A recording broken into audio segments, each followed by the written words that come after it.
Hi, I'm Rob. And I'm Rob. And this is Ask Rob and Rob.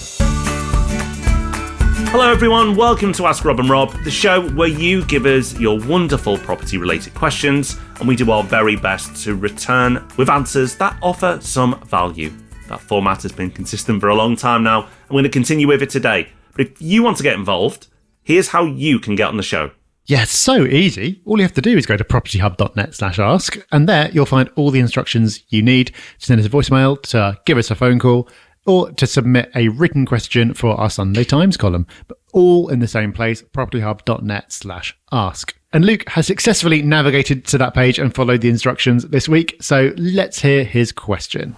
Hi, Rob and Rob. Luke here from Bury St Edmunds. Firstly, I just want to say a big thank you, first and foremost, for all the content that you guys put out. It's fantastic and invaluable for someone like me who's starting to look at their own property portfolio. Yeah, really enjoy it and would love to keep listening to you guys week in, week out. My question for you today is a two-parter of sorts. Firstly, I'd be keen to hear your thoughts on the best places to invest in East Anglia. It's an area which I feel gets very little airtime. It comes with very high prices, and I'm basing this on the fact that it's got good connections to London and there's lots of commuter towns. But I'd be keen to hear if you've got any pointers in terms of the best places to look at in this area. The reason I ask, I'm on track to buy my first home, one which I'll live in and also rent out the extra rooms for rental income, as this still allows me to use my Help to Buy bonus, I think. Do you think this is a good strategy in your eyes to build equity as a single investor?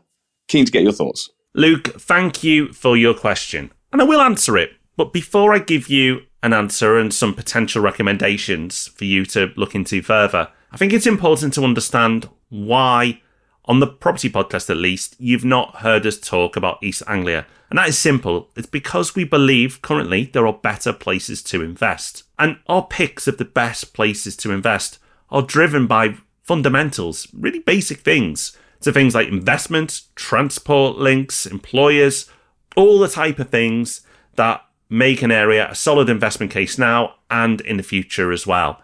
And it's as simple as that. Well, not quite, but nearly as simple as that.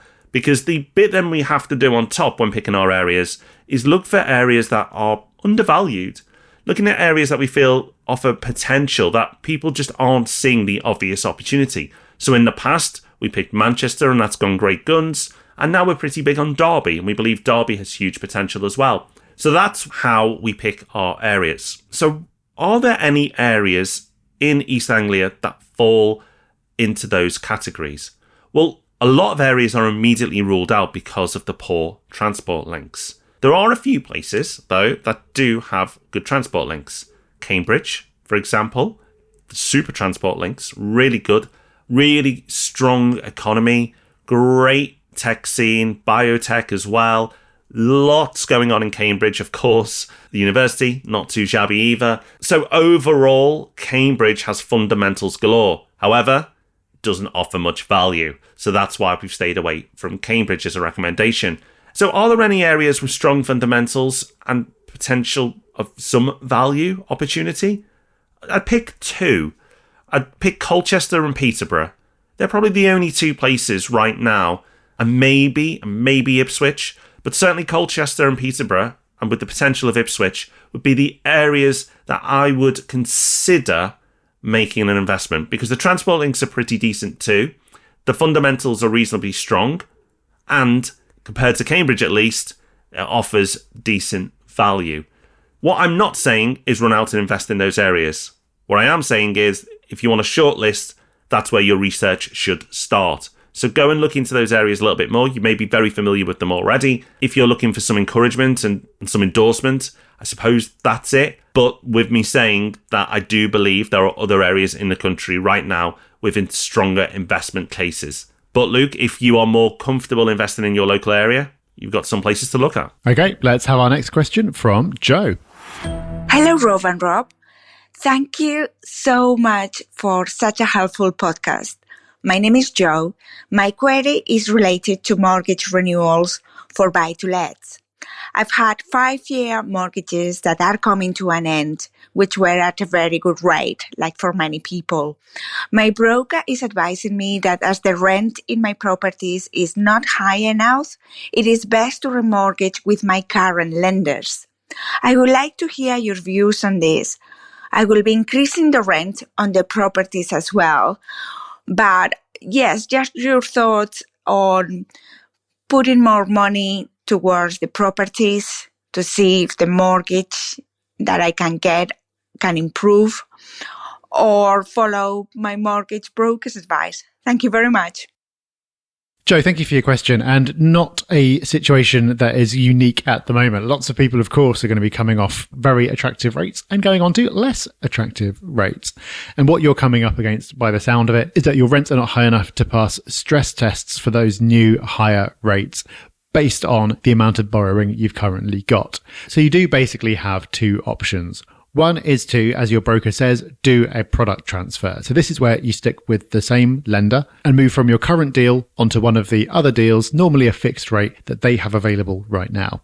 The advantage of doing that is it's incredibly easy and they don't underwrite it again. So they don't look at the value of your property or your rent or anything else. You literally just tick a couple of boxes, choose a product you want, and there you go.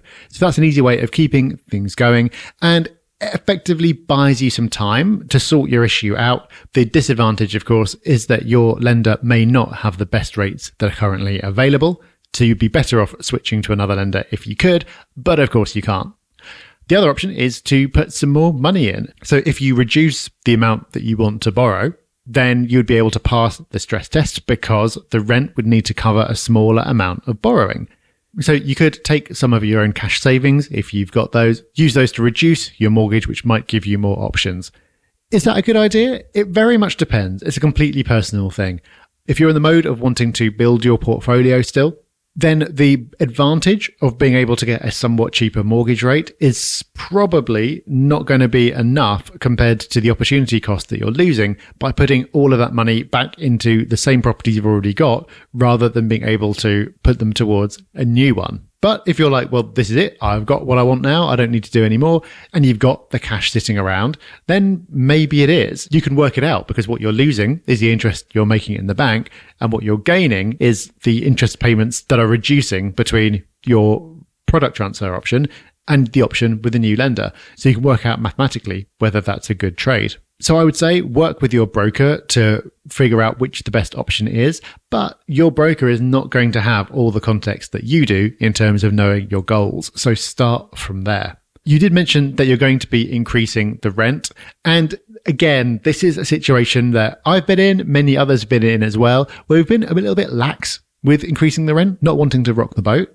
But then by the time you need to, it's a bit too late. Most of the time, you can't increase rent instantly. And if you've waited several years, there can suddenly be a really big jump, which can be hard practically and psychologically to pass on to a tenant all at the same time.